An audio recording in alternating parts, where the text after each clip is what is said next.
All right, we're here at the Canadian Hurricane Center. Manager Chris Fogarty, thanks for having us down today. We talked about a lot of stuff today. Expected to be an active hurricane season. What are some of the biggest factors that are sticking out to you right now that point to an active season? Yeah, we're looking at, we follow El Nino and La Nina, as many people are aware. Right now we don't see any evidence of El Nino developing. In fact, we're on the other side of things, the La Nina.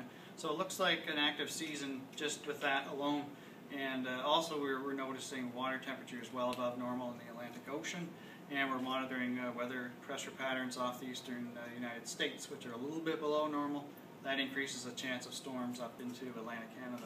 Yeah, so that was kind of my next question was, you know, an active year doesn't necessarily mean an active year in Atlantic Canada, so any signs that you're seeing in terms of whether those storms swing up the eastern seaboard?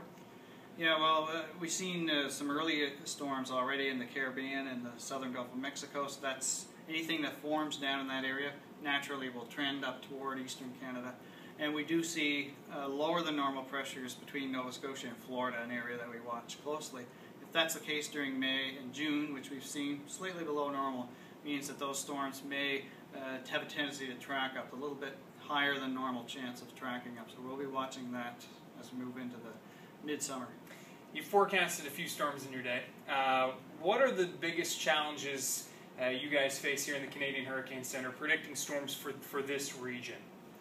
Well, I think one of the biggest challenges is, unlike down in the deep tropics, these storms are sort of as they are, alone from the rest of the cloud masses.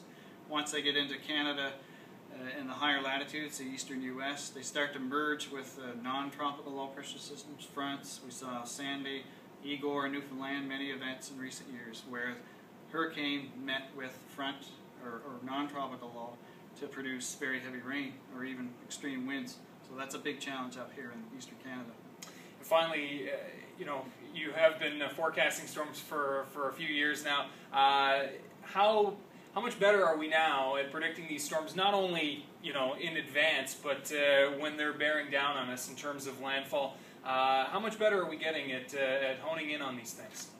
I think one of the biggest gains, the weather models are improving a little bit, but some of the bigger gains that have been made is the communication and people learning about the structure of these storms. We're seeing them more each year, and I think you know, the communication of the weather forecasts, you know, the details that we put out there is a big part of, and I think there's been a lot of advance in that part of our job. Chris Fogarty, thanks again for having us. Nice to see you, Ryan.